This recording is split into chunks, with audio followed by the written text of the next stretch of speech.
৩,০০০ কোটি টাকা বিদেশে পাচার করে পালিয়ে যাওয়া পিকে হালদার তুমুল আলোচিত হবার পর সম্প্রতি দুদকের অনুসন্ধানে বেরিয়ে এসেছে কম্পিউটারে ভুয়া কোম্পানির প্যাড বানিয়ে ফাস্ট ফিন্যান্স ইনভেস্টমেন্ট লিমিটেড থেকে ১৩০০ কোটি টাকা সরিয়ে নেওয়া হয়েছে।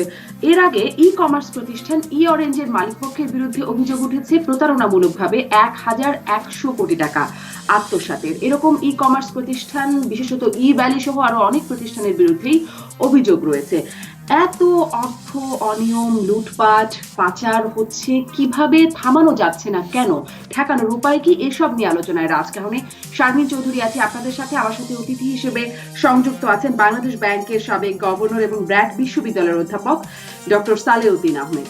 যুক্ত আছেন দুদকের আইনজীবী অ্যাডভোকেট খুরশিদ আলম খান এবং আছেন বেসিসের সিনিয়র সহসভাপতি ফারহানা এ রহমান। স্বাগত জানাচ্ছি আপনাদের তিনজনকেই রাজকাহনে, যেটি শিরোনাম ঠিক করেছি ই কমার্সের প্রতারণা থামছে না কেন। আমি ফারহানা এ রহমান, আপনার কাছ থেকে শুরুতে ই অরেঞ্জ আমার আলোচনায় এসছে, একটু বুঝতে চাই যে এই যে ১,১০০ কোটি টাকা প্রতারণার মাধ্যমে আত্মসাতের অভিযোগ উঠছে, কিভাবে প্রতারণা করছে ই অরেঞ্জ? ধন্যবাদ। আমরা ই কমার্সের প্রতারণা কেন থামছে না, যে লাইনটা দিয়ে আপনি শুরু করলেন, আসলে টেকনোলজি আমাদের জন্য অনেকগুলো অপরচুনিটি তৈরি করেছে এবং আমরা ডিজিটাইজেশনের দিকে হাঁটছি। এটা আমাদের ই গভর্নেন্স থেকে শুরু করে আপনি ব্যক্তি মালিকাধীন প্রতিষ্ঠান এবং ছোট ছোট দোকানগুলো হয়তো একসময় এই টেকনোলজি ব্যবহার করবে। এই যেমন আমাদের জন্য এই ই কমার্স আমরা করোনার সময় দেখেছি যে কি পরিমাণ সুযোগ সুবিধা তৈরি করেছে আমাদের জন্য। তো সেইটাকে কাজে লাগিয়ে কিছু অসাধু ব্যবসায়ী আমি বলবো এবং এই নতুন ধরনের নতুন মডেলে যে ব্যবসা গুলোকে মার্কেটে নিয়ে আসছে এবং সেটাকে মনিটরিং এর জন্য যে সমস্ত পলিসি কিন্তু প্যারালালি আসছে। আমরা দেখেছি গত মাসে যখন ই ভ্যালিকে নিয়ে কথাগুলো শুরু হলো, সেই সময় কিন্তু কমার্স মিনিস্ট্রি একটি নতুন প্রজ্ঞাপন নিয়ে এসছেন এবং সেখানে কিন্তু সেই নির্দেশিকাতে কিন্তু একেবারে ই কমার্সের বিভিন্ন ধরনের ব্যবসায়ী যারা আছেন, কারণ ই কমার্সে সবাই যে বড় ব্যবসায়ী তা না, একেবারে ছোট থেকে ছোট ব্যবসায়ীও আছে এবং ওনাদেরকে ট্র্যাক করা বা সোশ্যাল মিডিয়ার মাধ্যমে যারা ব্যবসা করছেন, যে যার জায়গা থেকে আসলে করোনার সময় অনেক বেশি ভাবে ই কমার্স ব্যবসায় জড়িত হয়ে গেছে। এমন কোনো সার্ভিস নেই, এমন কোনো প্রোডাক্ট নেই যেটা আপনি অনলাইনে এখন অর্ডার করলে পাবেন না। কিন্তু আমি যে কথাটা বলতে চাচ্ছিলাম যে আমরা টেকনোলজি যত ব্যবহার করছি আমাদের জন্য জিনিসটা যেভাবে অপরচুনিটি নিয়ে আসছে, সেই সঙ্গে সঙ্গে এখানে অনেকগুলো চ্যালেঞ্জও তৈরি হচ্ছে এবং চ্যালেঞ্জগুলোকে মোকাবেলা করার জন্য পলিসি লেভেলে কিছু জটিলতা আগেও ছিল, সেটা কিন্তু অনেকটা কমে এসেছে। কিন্তু ই কমার্সের ব্যবহারটা যখন বাড়ছে তখন এই জায়গাটাতে আমাদেরকে আরো স্বচ্ছতার জায়গায় নিয়ে যেতে হবে। স্বচ্ছতা বলতে যে এই আর্থিক লেনদেনের জন্য কিন্তু আমরা এখন বিভিন্ন প্ল্যাটফর্ম ব্যবহার করছি, মোবাইল প্ল্যাটফর্ম ব্যবহার করছি, অনলাইন প্ল্যাটফর্ম ব্যবহার করছি, সেটাকে আমরা উৎসাহিত করছি, কিন্তু সেটাকে ভেরিফাই করা বা কে কাকে কি জিনিস দেবে সেই জায়গায় আমরা জনগণকে যথেষ্ট সচেতন করতে পারছি কিনা সেই জায়গায়। ফারহানা রহমান, আপনি যে নীতিমালার কথা বলছিলেন, পরবর্তীতে একটু নীতিমালা সম্পর্কে শুনবো আপনার কাছ থেকে যে কিভাবে নীতিমালাতে কতটা কাজ হচ্ছে নীতিমালাতে, কিন্তু একটু বুঝতে চাই শুরুতেই যেটি জিজ্ঞাসা করছিলাম, ই ভ্যালির কথা বলছিলেন, তারপর আবার ই অরেঞ্জ, মানে একই রকম প্রতিষ্ঠান, একই ধরনের প্রতারণার খবর পাচ্ছি। কিভাবে প্রতারণা করছে একটু সংক্ষেপে কি আমাদেরকে বুঝিয়ে বলবেন? প্রতারণার ধরনটা কেমন ই অরেঞ্জের নতুন করে যেটি আবার শুনছি? আসলে আমরা এর আগেও কিন্তু দেখেছি মাল্টি লেভেল যে মার্কেটিং করে অনেক টাকা কিন্তু এর আগেও ই কমার্সকে আজকে সামনে আমরা নিয়ে আসছি, কিন্তু এই ধরনের প্রতারণা কিন্তু আমরা আগেও দেখেছি এবং সেটাই নতুন রূপ আমি বলবো এটাকে। এখানে আপনি একটা প্রোডাক্ট যেটার দাম ধরেন ১,০০,০০০ টাকা দাম, তারা বলছে যে ৫০,০০০ টাকা দিলেই আপনি সেই প্রোডাক্টটা পেয়ে যাবেন, কিন্তু আপনাকে হয়তো ৪ মাস অপেক্ষা করতে হবে, ৫ মাস অপেক্ষা করতে হবে। তো এবং এই যে এত বড় একটা গ্যাপ, ৫০,০০০ টাকা কমে আমি একটা একই প্রোডাক্ট পাবো, সেই জায়গাটাকে তারা কাজে লাগাচ্ছে। কারণ যারা ইউজার, যাদের আসলে এই প্রোডাক্টটা 1 লাখ টাকা দিয়ে হয়তো বা কেনা সম্ভব না, অথবা উনি 50,000 টাকায় পাচ্ছেন, সেই জায়গায় যে তার জন্য একটা আমি বলবো যে একটা চমক তৈরি করা হচ্ছে, সেই চমকটা দিয়েই কিন্তু ইউজাররা এটার প্রতি আকৃষ্ট হচ্ছে এবং প্রতারণার জালে তারা পা দিচ্ছেন। এটাই খুব সংক্ষেপে যদি বলতে হয়, যে কোম্পানিগুলোর কথা এর মধ্যে আলোচনায় এসছে, বিষয়টা আসলে এরকমই, যে তারা একেবারে অর্ধেক মূল্যে অথবা তারও কম মূল্যে কিছু না বলতে গেলে সব ধরনের প্রোডাক্টই পাচ্ছেন, সেই অফারগুলোই সামনে নিয়ে আসা। সেই চমক খুব স্বাভাবিকভাবেই ক্রেতাদের আকৃষ্ট করছে। নিশ্চয়ই শুনবো সেই নীতিমালার কথা আপনি বলছিলেন, তা দিয়ে আসলে এই চমকগুলো ঠেকানো যাচ্ছে কিনা। ফারহানা রহমান, ধন্যবাদ আপনাকে। আমি অ্যাডভোকেট খুরশিদ আলম খান। এই যে এত অনিয়ম নতুন করে, মানে যেটি ফারহানা রহমান বলছিলেন যে ই কমার্স প্ল্যাটফর্ম এখন তৈরি হয়েছে, এখন ডিজিটাল প্রতারণা নানান রকম আমরা দেখতে পাচ্ছি, এবং শত কোটি হাজার কোটি টাকার দুর্নীতি না হলে বা অনিয়ম লুটপাট আত্মসাৎ না হলে যেন চোখেই পড়ছে না, মানে সেটা যেন দুর্নীতিই হচ্ছে না এখন। দুদক আসলে কতটা সক্রিয় এগুলো দেখছে, দেখবার মতো যথেষ্ট সক্ষমতা আছে এই টেকনোলজিতে যে দুর্নীতিগুলো হয়ে যাচ্ছে বা ডিজিটাল প্ল্যাটফর্মের দুর্নীতি? জি, আপনাকে ধন্যবাদ ম্যাম। ফারহানা ম্যাম যে কথাটা বললেন আগেও ছিল, সেটা পারহ্যাপস উনি বোঝাতে চাচ্ছেন ডেস্টিনি মাল্টিপারপাস ইউনিপে টু ইউ। আপনি জানেন ইউনিপে টু ইউ তো অলরেডি আদালতে সাজাপ্রাপ্ত হয়ে গেছে, ডেস্টিনি শেষ পর্যায়ে। এটা ঠেকানো যাচ্ছে না দুটো কারণে। এটা চলে বাংলাদেশ ব্যাংকের একটি নীতিমালা আছে, আপনার বাণিজ্য মন্ত্রণালয়ের কিছু নীতিমালা আছে, এই নীতিমালার আলোকে চলে। এই নীতিমালা দেখভালের দায়িত্ব যাদের, তারা প্রপারলি এটা দেখভাল করছে না, এটা একটা কারণ। আরেকটা সবচেয়ে বড় কারণ হলো মানুষের মধ্যে অ্যাওয়ারনেস বিল্ড আপ, যে আমি একজন সাধারণ মানুষ, আমি একটা ফ্রিজ হয়তো 20,000 টাকায় কিনতে চাচ্ছি এবং অন্য বাজারে সেটা হয়তো 40,000 টাকা। অ্যাকর্ডিং টু ম্যাম 20,000 টাকা আমি ফ্রিজটা কিভাবে পাবো?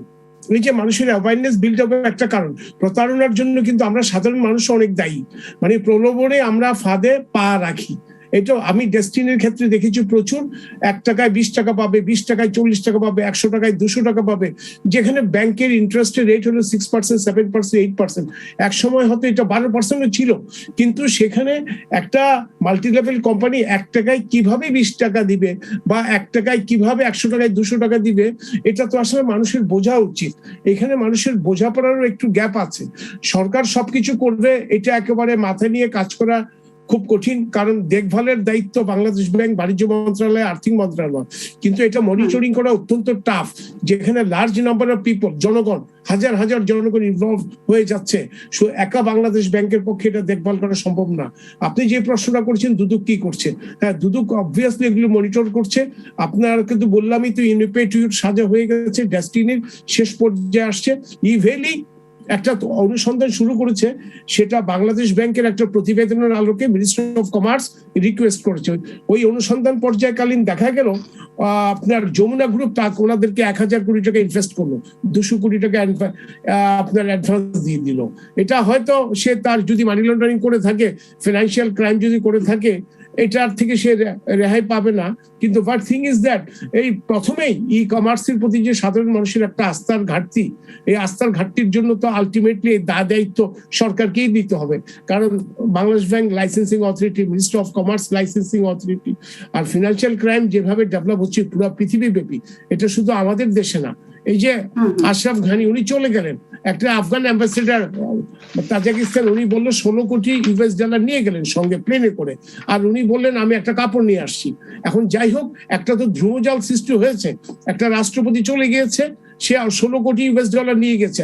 আমাদের এখানে একসাথে গভর্নমেন্ট যখন ফল করে, তখন আমরা স্টুডেন্ট ছিলাম, আমরা কাগজে দেখেছি ওনার ঘরের মধ্যে 1,98,00,000 টাকা পাওয়া গিয়েছে, একটা রাষ্ট্রপ্রধান মানে জেনারেল এরশাদ, পতিত এরশাদ, এবং সেটা ট্রায়ালে তার সাজা হয়েছে। যেখানে অর্থ সেখানেই একটা দুর্নীতির গন্ধ থাকতেই পারে। অ্যাডভোকেট খুরশিদ আলম খান, আপনারা ইভ্যালির যে তদন্ত করলেন, মানে সেখানে কি অনিয়ম পেলেন, কেমন ধরনের অনিয়ম?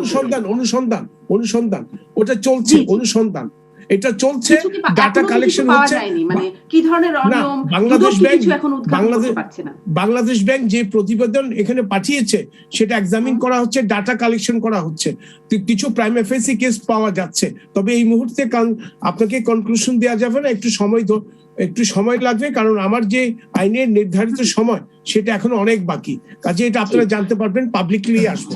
নিশ্চয়ই, অনেক ধন্যবাদ অ্যাডভোকেট খুরশিদ আলম খান। সেই সময়ের মধ্যে ইভ্যালি আরো প্রতারণা, কিন্তু তাদের প্রতারণা থেমে নেই, বা যদি প্রতারণা না বলি, তারা যেভাবে ব্যবসা চালাচ্ছে সেভাবেও তারা চালিয়েই যাচ্ছে। আমি অ্যাডভোকেট খুরশিদ আলম খান আপনাকে ধন্যবাদ জানাচ্ছি। আমি একটু ডক্টর সালেউদ্দিন আহমেদ আপনার কাছ থেকেও এই বিষয়টা জানতে চাই যে থামছে না কেন, কোথায় সমস্যা রয়ে যাচ্ছে, বাংলাদেশ ব্যাংকের নজরদারির জায়গাটা কতটুকু, মানে কেমন ভূমিকা রাখতে পারছে? থামছে না কেন এক বদলের কারণ, শুনুন, প্রযুক্তি কিন্তু আপনি আটকে রাখতে পারবেন না। প্রযুক্তি আপনার ইন্ট্রোডিউস করবেন এবং প্রযুক্তি চলবে, এবং এখন কমার্সটা এসছে, পৃথিবীর সব জায়গায় অনেক আগে ইন্ট্রোডিউস করা হয়েছে। এর কতগুলো কারণ আছে। প্রথম, আমি মনে করি যে রেগুলেটরি কতগুলো গাইডলাইন আছে, বা গাইডলাইন গুলো যেগুলো আছে সেগুলো কিন্তু আরেকটু কিছু আপনার আরেকটু কিন্তু যথাযথ করতে হবে, সেটা এক নাম্বার। বাংলাদেশ ব্যাংকে আমি থাকাকালীনই কিন্তু যখন মোবাইল ফাইন্যান্সিয়াল সার্ভিস তৈরি করা হচ্ছিল, তখন আই ওয়াজ ভেরি কশাস যে সার্ভিস প্রোভাইডারের রোল কি হবে, এবং যে আবার চ্যানেল থাকবে, যে মোবাইল কোম্পানিগুলো তাদের কি রোল থাকবে, সেগুলো তো বিদ্যুৎ করার আমি চেষ্টা করেছি। আমার পরে এসে বাকিটা করেছে, কিন্তু সেখানে কিছুটা এখনো আমি বলবো কিছুটা গলদ আছে। কারণ যে কোনো মোবাইল ফাইন্যান্সিয়াল সার্ভিস ধরুন বা ই কমার্সে ধরুন, এগুলো কিন্তু রেগুলেটরি গাইডলাইন খুব শক্ত না। কারণ দেখেন, এগুলো তো কিছুটা আর্থিক লেনদেন তো হয়, খুশি সাহেব জানেন। এর পেছনে এদের তো জবাবদিহি থাকার জন্য তো যখন ব্যাংকের ক্যাপিটাল এডিকুয়েসি থাকে, ওদের এসএলআর থাকে, এদের তো কিছুই নাই। মানে এটা এদের যে হঠাৎ করে চলে এলো, উদয় হয়ে গেলে কি করবে? আমি আসছি যে 1100 কোটি টাকা 1200 কোটি টাকা এদের, মানে একটা ট্রেড লাইসেন্স নিয়ে তারপরে মিনিস্ট্রি কমার্স একটা ইস্যু নিয়ে এটা করবে, সেটা মোটেও কিন্তু যথাযথ নয়। দ্বিতীয়ত হলো অপারেশনাল গাইডলাইন, যে আমি একজন হঠাৎ করে অ্যানাউন্স করলাম ই কমার্স করবো, আমি এই সমস্ত জিনিস পাঠাবো, মাল্টি লেভেল কোম্পানি যেটা হয়েছে আমি করার সময় লোক এখানে কিন্তু আসলে লোকজনও কিন্তু একটা ফ্রিজের দাম 40,000 টাকা, 15,000 টাকা দিয়ে আমি পাবো কি ফ্রিজ? হয়তো একটা কম্প্রেসার থাকবে না, হয়তো এটা পাবোই না। আবার যেমন আমি ব্যক্তিগত ভাবে এই সব যোগেরই কষার, যে হঠাৎ করে যে কোনো অফারই কিন্তু কিছুটা আনইউজুয়াল অফার হয়, তো নিশ্চয়ই কিছু থাকতে পারে। এটা কিন্তু মানুষের একটা অ্যাওয়ারনেস থাকে, কিন্তু অ্যাওয়ারনেসের জন্য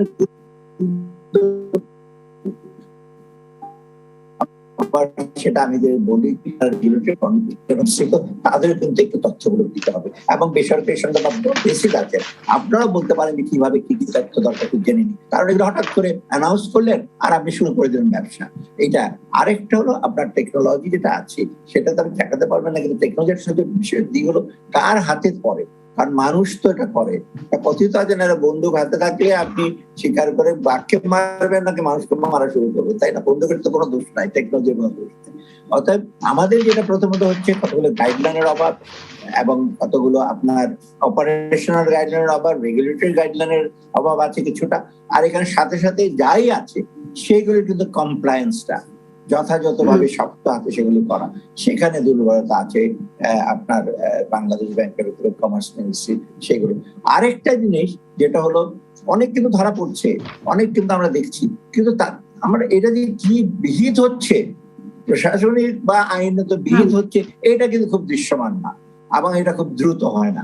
সেটা ঠিক আছে, আইনত কিছুটা ইসে আছে, কারণ আমিও তো এককালে ম্যাজিস্ট্রেট করেছি, এভিডেন্স অ্যাক্ট বা সিআরপি সেগুলো পড়তে হয়েছে। অতএব সেখানে কতগুলো বাধ্যবাধকতা আছে, কতগুলো ইসে করতে হয়, মানে এভিডেন্স রেলিভেন্সি অফ ফ্যাক্ট এগুলো দেখতে হবে, হিয়ারসে এভিডেন্স আপনি নিতে পারবেন না, এগুলো আছে।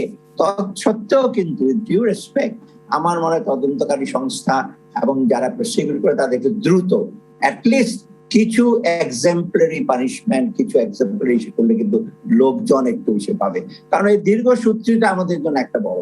আমি বাংলাদেশ ব্যাংকের আমি দেখেছি অনেক আগে বেরিয়েছে অডিট রিপোর্ট, বহুদিন পর হঠাৎ করে প্রেসে যখন আসে, হ্যাঁ আমরা তো আগেই দেখেছি, একজন স্পোকসম্যান আছে, তারা বলে দেখছি, দেখবো, যথাযথ ব্যবস্থা হবে।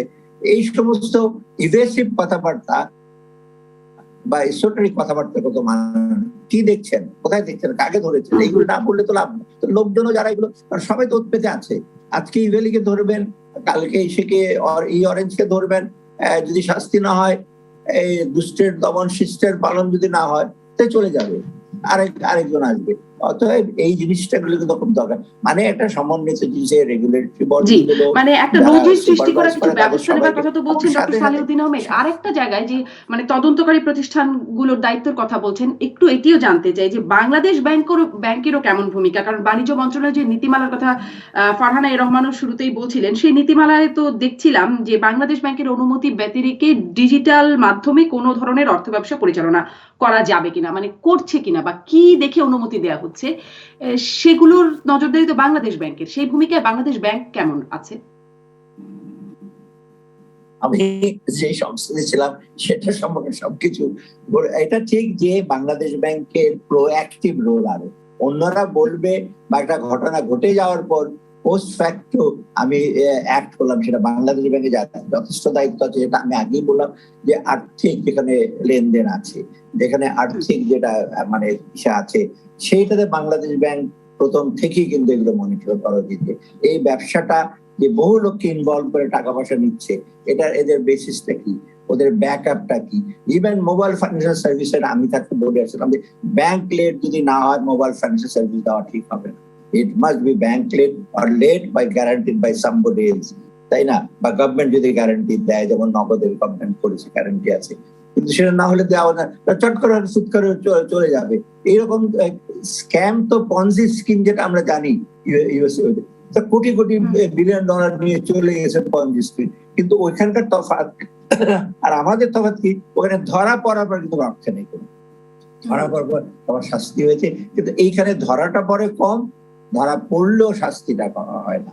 অতএব আমি মনে করি বাংলাদেশ ব্যাংকে আগে থেকে এগুলি মনিটর করেছে, বাংলাদেশ ব্যাংকে এই গাইডলাইন গুলো যে কিভাবে এসে করবে। আপনার আর্থিক সংস্থা যেখানে আছে সেখানে ডেফিনেটলি একেবারে লাইসেন্স যদি নাও দেয় বাংলাদেশ ব্যাংক, তবুও এখানে আর্থিক সংস্থা যেখানে থাকে বাংলাদেশ ব্যাংক আগে থেকে মনিটর। এখানে অনেক ধন্যবাদ ডক্টর সালেউদ্দিন আহমেদ। তাহলে মানে এতগুলো ছিদ্র বা এত ফাঁক ফোকর থাকলে লাগামটা টানা যাবে কি করে, সেই আলোচনায় আসতে চাই। নীতিমালার বিষয়ে বলছিলেন ফারহানা রহমান, সেটি সম্পর্কে জানতে চাই। আর অনেকগুলো প্রশ্ন আছে, ফিরছি বিরতির পরে একটা। ফিরে এলাম জিপিএইচ ইস্পাত নিবেদিত রাজকাহনে ই কমার্স নীতিমালা নিয়ে কথা বলবো, বিরতির আগে বলছিলাম। তবে তার আগে একটু খুব সংক্ষেপে অ্যাডভোকেট খুরশিদ আলম খান, আপনি বলছিলেন এমএলএম ব্যবসার কথা, সেটি কি আমাদের দেশে নিষিদ্ধ? ডিজিটাল কমার্সে এমএলএম ব্যবসা নিষিদ্ধ, সেই নীতিমালার ভিতরে আমরা দেখেছি বলা আছে, কিন্তু এখনো এমএলএম ব্যবসা কি নিষিদ্ধ? 2013 সালে একটি আইন আছে, সংশোধনীর বিষয়ে আমরা জানি খসড়া হয়েছে, সেটি এখনো হয়নি। কি অবস্থায় আছে আসলে এমএলএম ব্যবসা? কারণ ব্যবসা তো চলছেই দেশে। শুনেন, আইন যেখানেই থাক আপনি কিন্তু জেনারেল পিপলের সঙ্গে ফ্রড করতে পারবেন না। আইন থাক, আপনি কিন্তু ফ্রড করতে পারবেন না, অ্যাডভাইজারমেন্ট করতে পারবেন না। আপনি যদি মানুষকে চিট করেন, মানে জেনারেল পিপলকে, সে আইনে যতই থাক, জেনারেল চিটের রাইট আপনাকে আইন কখনো দেয় না, কখনো দিবেও না ফিউচারে। আপনি একটা ফিনান্সিয়াল অর্গানাইজেশন থেকে মানুষ থেকে টাকা কালেক্ট করে সেটা অ্যাডভাইজারমেন্ট করবেন, সেটা অ্যালাউ করবে না। আপনি টাকা লেয়ারিং করবেন, লেয়ারিং করে বিদেশে নিয়ে যাবেন, সেটা অ্যালাউ করে না। কাজে আইন অনেক কিছুই আছে, আইনে অনেক কিছুই থাকে। ফার্স্ট অফ অল আমাকে দেখতে হবে বিং এ প্রসিকিউটিং এজেন্সি, এমফাসেলমেন্ট হচ্ছে কিনা, লন্ডারিং হচ্ছে কিনা, টাকাটা মিস অ্যাপ্লিকেশন হচ্ছে কিনা, জেনারেল পিপল ফ্রাস্ট্রেটেড হচ্ছে কিনা ব্যক্তির দ্বারা, সংস্থার দ্বারা। সেখানে আইন যতই থাক, আপনি যদি ফ্রডুলেন্ট অ্যাক্টিভিটিস করেন এবং সেটা যদি জেনারেল পিপলের কাছে যদি এফেক্টেড হয়, মাস পিপল, সেখানে দুর্নীতি দমন কমিশন হ্যাভ দ্য জুরিসডিকশন, তার সেখানে এন্টার করে সেটা ইনকোয়ারি করে তদন্ত করা। আমাদের দেশে হাজার হাজার আইন আছে, আমার জানা মতে বর্তমানে 22,000 আইন আছে, কিন্তু সে আইনের মধ্যে থেকেও অনেকে তো ফিনান্সিয়াল ক্রাইম গুলি করছে। যেমন মানি লন্ডারিং আইন 2002-এ শুরু হয়েছে, এখন 2012-তে এসে 15তে অ্যামেন্ডমেন্ট হয়েছে। আইনের মধ্যে থেকেই বলছে যে এটা লন্ডারিং হয়নি, আমরা বলছি লন্ডারিং হচ্ছে, আদালতে যাচ্ছে, প্রমাণ হচ্ছে। কাজে আইনে অনেক কিছুই আছে, আইন আপনাকে অনেক সেফগার্ড দিয়েছে, কিন্তু আইন এই সেফগার্ড কখনো আপনাকে দেয়নি যে আপনি পাবলিক মানি এমবেজেল করবেন, আপনি পাবলিকের সঙ্গে। তা তো বটে, সেটি হয়তো বেআইনি, কিন্তু ফাঁক ফোকর আছে কিনা যেখান থেকে আসলে আইনের মধ্যে থেকে অনিয়ম করে ফেলা সম্ভব হচ্ছে। মানে সেই এমএলএম ব্যবসাটিকে নিষিদ্ধ করা হয়েছে। ডেস্টিনির পরে আমরা এখন জানি মোটামুটি 200-টির মতো এমএলএম ব্যবসা চলছে দেশে। হ্যাঁ হ্যাঁ, এক্স্যাক্টলি। এবং অলরেডি দুদকের স্ক্যানে আছে প্রায়, আমার মনে হয়, আমার জানার মধ্যে মোর দেন 50। কাজেই সালেউদ্দিন সাহেব যে কথাটা বলেছেন এটা খুবই গুরুত্বপূর্ণ, যে তদন্ত করতে হবে, রাইট। এখন তদন্ত করলে তো হচ্ছে না, আমাকে ট্রায়ালে যেতে হচ্ছে। তদন্ত করে দুর্নীতি দমন কমিশন একটা তদন্ত রিপোর্ট দিবে, that is subject to trial. ওই ট্রায়ালে যদি ওনাকে যদি গিলটি প্লিড করা না যায়, এবং কম্পিটেন্ট কোর্ট অফ জুরিসডিকশনে যদি ওনার বিচার দৃষ্টান্তমূলক সাজা না হয় এবং সংক্ষিপ্ত সময়ের মধ্যে, তাহলে কিন্তু মানুষের কাছে আস্থার অভাব থাকবেই। এবং আপনি জানেন আমাদের দেশে অ্যাডভোকেট খুরশিদ আলম খান, আপনাকে অনেক ধন্যবাদ। মানুষের মধ্যে আস্থার অভাবের কথা বলছেন, সেখান থেকে আমি জনাব মানে ফারহানা রহমান আপনার কাছ থেকে যেটি বলছিলাম, মানে মানুষের এই আস্থা ফেরাতে ই কমার্স একটা উদীয়মান মানে ব্যবসা আমাদের দেশে তো বটেই, সারা বিশ্বেই চলছে। আমাদের দেশে যে নীতিমালাটা হলো আপনি বলছিলেন, সেটি আসলে কতটা পূর্ণাঙ্গ হলো, সেটির দ্বারা এই এই যে অনিয়মগুলোর কথা আমরা আলোচনা করছি কতটা ঠেকানো যাচ্ছে বা ঠেকানো সম্ভব হবে? আমি প্রথমেও একই কথা বলেছি, সেটা আমি আর একবার বলবো। আমরা কিন্তু একটা নতুন যুগে প্রবেশ করছি, যেখানে আসলে টেকনোলজিকে উপর ভর করে আমরা অনেক ধরনের সার্ভিস মানুষের দোরগোড়ায় পৌঁছে দিচ্ছি, এবং এটা খুবই পজিটিভ একটা জিনিস। সেটাকে ব্যবহার করে অনেক ধরনের অনেক কিছু হচ্ছে। আমি এই নীতিমালাটাতে যদি যাই, নীতিমালাতে কিন্তু পরিষ্কারভাবে বিভিন্ন ধরনের নিবন্ধনের কথা বলা আছে, ট্রেড লাইসেন্সের কথা বলা আছে, ভ্যাট রেজিস্ট্রেশনের কথা বলা আছে, টিন সব ধরনের রেজিস্ট্রেশনের কথা কিন্তু সেখানে বলা আছে। এবং বলা এই কথাটাও বলা নেই যে একটা ক্ষুদে ব্যবসায়ী সব লাগবে, যে কোনো একটা হলেই হবে, সেভাবেও কিন্তু বলা আছে যে অ্যাটলিস্ট এইটার ডেটাবেসটা এই মুহূর্তে চলে আসুক। আপনি যদি সোশ্যাল মিডিয়ার দিকে তাকান, দেখবেন ফেসবুক পেজ, আমার ধারণা যে 20,000 এর উপরে ফেসবুক পেজে জিনিস বিক্রি হচ্ছে। এবং এটা একটা সুযোগ হিসেবে যে যিনি গৃহিণী ছিলেন উনিও ব্যবহার করছেন, অনেকে ব্যবহার করছেন এবং লাভবান হচ্ছেন, অনেক ক্ষেত্রে স্বাবলম্বী হচ্ছেন। কিন্তু এটাকে ব্যবহার করে যেই ফাঁক ফোকর গুলোর কথা আপনি বলছেন, সেইটাকে বন্ধ করতে হলে আমি মানে আমাদের সালেউদ্দিন স্যারের সাথে একমত, সম্পূর্ণ একমত। এই আইনের যে ব্যত্যয়গুলো হচ্ছে সেগুলোকে ভিজিবল করার জন্য আমাদেরকে কিন্তু কিছু শাস্তিযোগ্য অপরাধকে কিন্তু শাস্তি দিতে হবে। আদারওয়াইজ এই যে আইটি ইন্ডাস্ট্রি বলেন বা এই ইন্ডাস্ট্রি যে অপরচুনিটি গুলো নিয়ে আসছে, সেগুলোর উপর সাধারণ জনগণের আস্থাটা কিন্তু আমরা তৈরি করার চেষ্টা করছি, বিভিন্ন ভাবে তৈরি হচ্ছে। এবং করোনা পরিস্থিতিতে অনেকটাই বেড়ে গেছে। আমি বলবো যে 5 বছরে যা হওয়ার কথা ছিল সেটা কিন্তু আমরা অল্প সময়ের মধ্যে পেয়েছি, কিন্তু এই ধরনের ঘটনাগুলোতে কিন্তু আস্থা অনেকখানি হারিয়ে যাচ্ছে। আবার জনসাধারণকে অ্যাওয়ার করার জন্য মিডিয়ার মাধ্যমে যেমন আমাদের প্রচারণা চালাতে হবে যে আসলে এই ধরনের একটা 1 লাখ টাকার জিনিসের দাম আসলে 1 লাখ টাকাই হয়, এটা 50,000 টাকায় যে অফার করছে এখানে অবশ্যই কোনো একটা মানে একটা ট্র্যাপ আছে। সেই বিষয়গুলোকে অ্যাওয়ার করা যেমন খুব জরুরি বলে আমি মনে করি, তার সাথে আপনি দেখবেন যে এই যে প্রতিষ্ঠানগুলোকে নিয়ে আমরা কথা বলছি, সেই প্রতিষ্ঠানগুলোর যারা ধরেন প্রমোশন করছে, বিভিন্ন মাধ্যমে কিন্তু তারা প্রমোশন করছে, শুধু সোশ্যাল মিডিয়াতে প্রমোশন করছে না, তারা কিন্তু বিভিন্ন টিভি চ্যানেলে করছে এবং প্রকাশ্যে এই প্রমোশন গুলো হচ্ছে। এবং সেগুলো যখন এই নীতিমালায় পরিষ্কার ভাবে আপনি অলরেডি বলেছেন যে MLM বিজনেস নিষিদ্ধ করা আছে ই কমার্স ব্যবহার করে, এটা যখন এত মানুষের সামনে আসছে তখনই কিন্তু আসলে এটা ইনভেস্টিগেট করা যায়। মানে হয়তোবা এটা করা হয়নি, কিন্তু এর পরেও যে চেষ্টা হবে না এমন কোনো কথা নেই। সো নীতিমালায় কিন্তু আছে, আমরা সবাই দেখি এই ধরনের মানে ই কমার্সের উপর নজরদারির জন্য কি বা এই শুরু থেকে কোন কোন সংস্থা দায়িত্বশীল এটার জন্য? ই কমার্সে আসলে বিজনেসটা তো খুব বেশি দিনের ব্যবসা নাই, কমার্স মিনিস্ট্রি থেকে নিবন্ধনটা নিতে হয়। এবং ই ক্যাব বলে একটা অ্যাসোসিয়েশন আছে, ই ক্যাব অ্যাসোসিয়েশনের মেম্বারও কিন্তু ওনারা হন। এবং ই ক্যাব তার মেম্বারশিপ দেওয়ার সময় আসলে যে জিনিসগুলো দেখার বিষয় আছে সেই জিনিসগুলো ওনারা দেখে মেম্বারশিপ দেন। যেমন সমস্ত ই কমার্স অর্গানাইজেশন গুলো কিন্তু বেসিসে মেম্বার না, বেসিসে যারা মেম্বার তাদেরকে আসলে তাদেরকে করার জন্য যে ইনফরমেশন আপনি যেটা জিজ্ঞেস করছেন সেগুলো কিন্তু আমরা বারবার করে চেক করছি। এবং এই অ্যাসোসিয়েশন গুলো কিন্তু আবার একটা জায়গায় দায়বদ্ধ। হ্যাঁ, সো আমি বলতে চাই যে সেই দায়বদ্ধতার জায়গাটা থেকে কিছু নীতিমালা ওখানেও পরিবর্তন করার প্রয়োজন আছে বলে আমি মনে করি। শুধু একটা ট্রেড লাইসেন্স, শুধু একটা টিন বা শুধু একটা বিন কিন্তু একটা মানুষের পুরো ব্যবসা বোঝা, এখন টেকনোলজি ব্যবহার করে যত ধরনের ব্যবসা হচ্ছে সেটা বোঝার জন্য খুবই অত্যন্ত অত্যন্ত কম ইনফরমেশন। আরেকটা বিষয় আমি একটু উল্লেখ করতে চাই, এই ধরনের প্ল্যাটফর্মগুলোর মাধ্যমে আমরা যারা সাধারণ জনতা এখানে কিনছেন, ওনাদের অনেক ইনফরমেশন কিন্তু তাদের কাছে চলে যাচ্ছে, এবং সেই ইনফরমেশন গুলো কিন্তু গুরুত্বপূর্ণ ইনফরমেশন। আমার ধরেন অনেক ধরনের ইনফরমেশনই আমরা এখন শেয়ার করছি, আমার অ্যাড্রেস শেয়ার করছি, আমার টেলিফোন নাম্বার শেয়ার করছি। সো এই ইনফরমেশন গুলোকে আসলে কিভাবে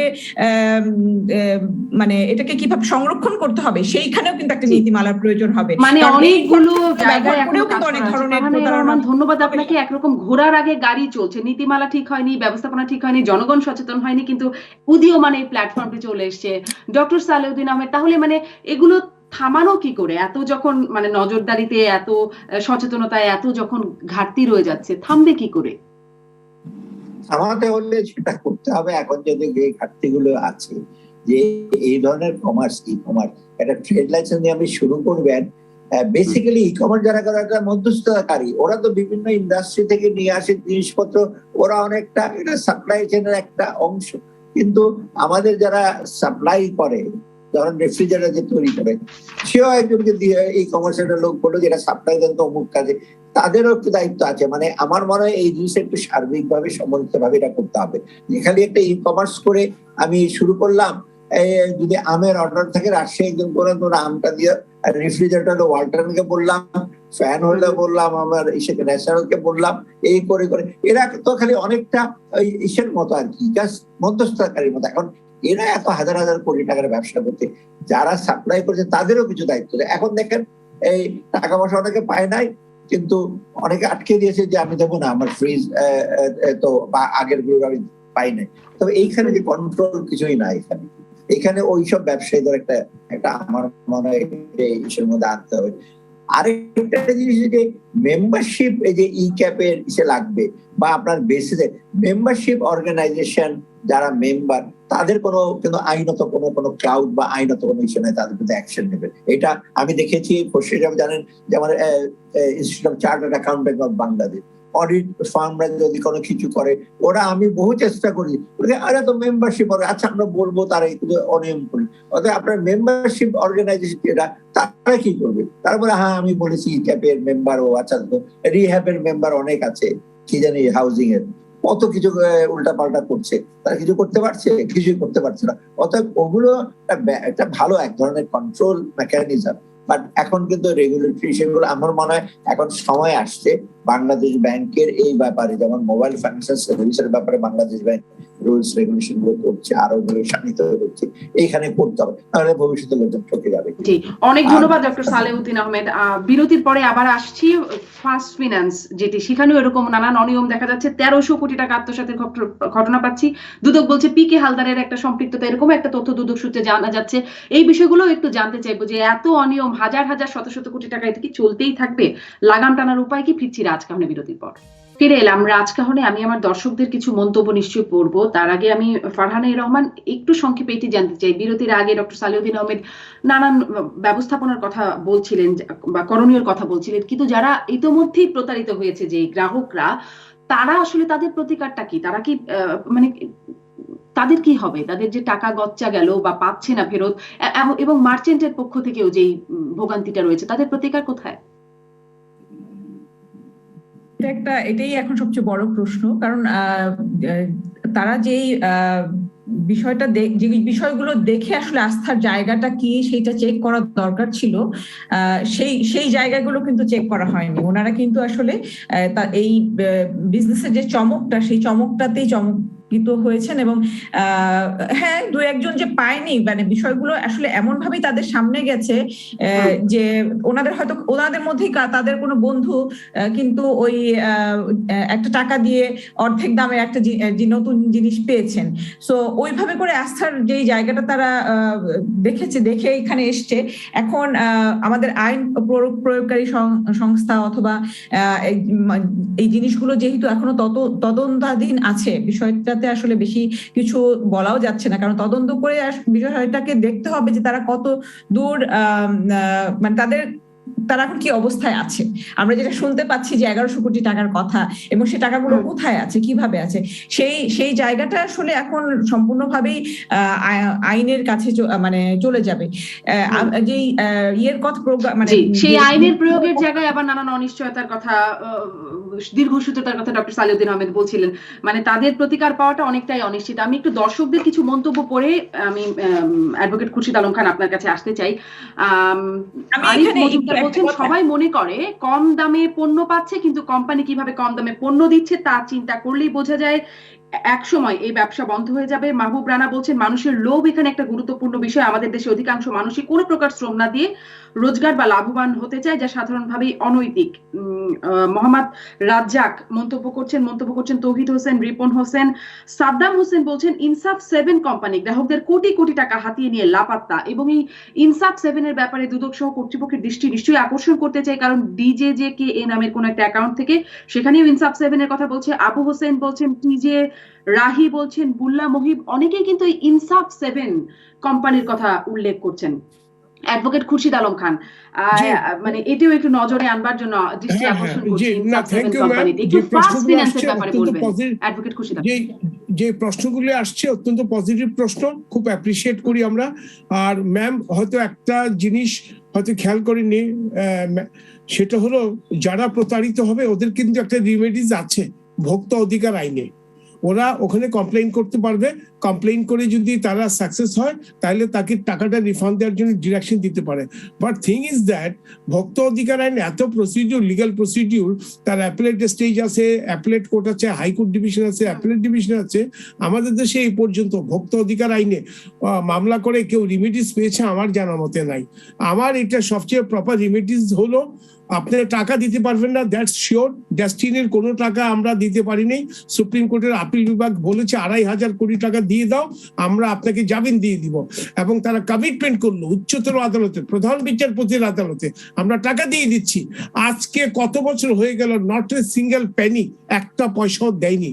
যেই টাকা সাধারণ জনগণের পকেট থেকে চলে যায়, আর যিনি প্রতারিত হয় ওই টাকা নর্মালি কখনো ফেরত আসে না।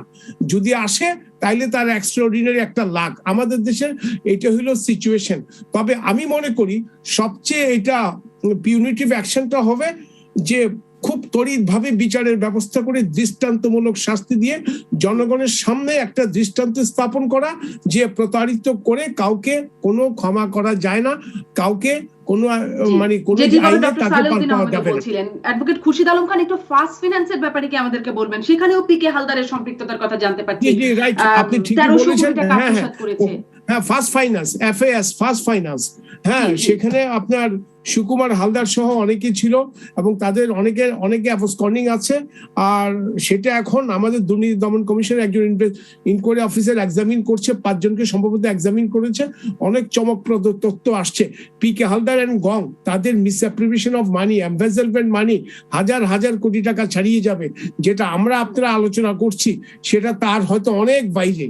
এখন ওই জিনিসটা এই পর্যায়ে চলে গেছে যে টাকার অ্যামাউন্টটা এক্স্যাক্টলি বলা খুবই ডিফিকাল্ট।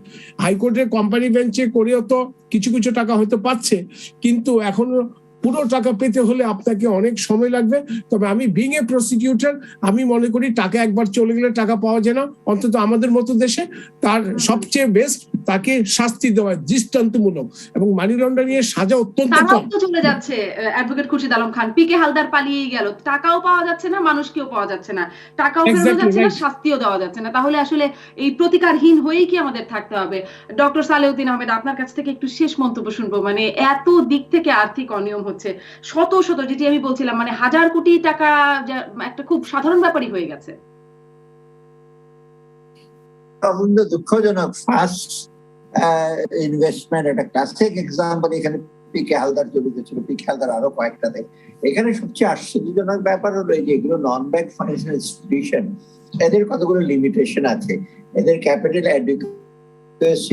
অনেক আপনার কম ব্যাংকের তুলনায়, এবং they are not as rigorously covered by Bangladesh bank rules and regulations. Bangladesh ব্যাংকের যেমন CRR, SLR অনেকগুলো বাধ্যবাধকতা আছে, ডিপোজিট অ্যাডভান্স রেশিও গুলো থাকে, কিন্তু এদের ব্যাপারে এতটা নাই। অতএব কি করে এক একটা ফাসের মতো 1000 কোটি টাকা ওরা এসে করে এবং তারপর ঋণ দিয়ে দেয়।